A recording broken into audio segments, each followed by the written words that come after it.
Io credo che sia necessario avere le carte in mano per poter prima dire le cose e poter dare dei giudizi.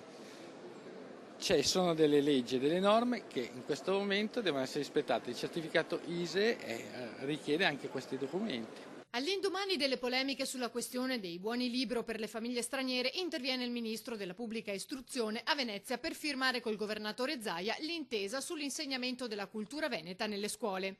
C'è una norma e va rispettata, evidenzia, e non credo proprio ci sarà qualcuno limitato nel suo diritto allo studio. Stiamo parlando di un decreto del Presidente Ciampi del 99 su proposta del governo D'Alema.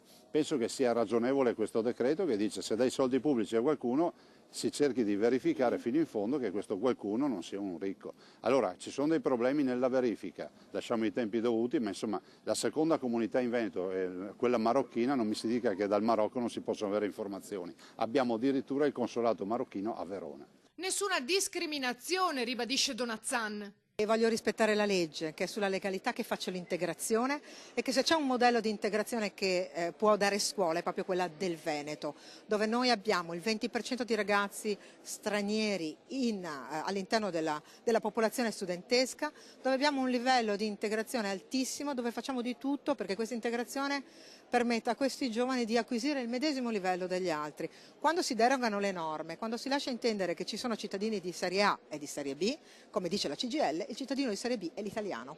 Ma la proroga chiesta dal PD in Consiglio regionale ci sarà? Si trovano sempre le soluzioni. Quando tu non hai un atteggiamento di accanimento nei confronti di un cittadino, le trovi le soluzioni. Certo è che non si dica che i cittadini veneti, i cittadini italiani sono obbligati a presentare certificazioni sul loro stato patrimoniale e uno straniero, a prescindere, non deve presentare nulla.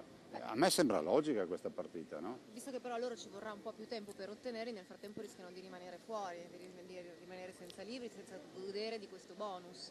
Guardi, qui in Veneto queste cose non sono mai accadute e mai accadranno. Lo abbiamo dimostrato con i fatti in tutti questi anni, però le dichiarazioni le vogliamo.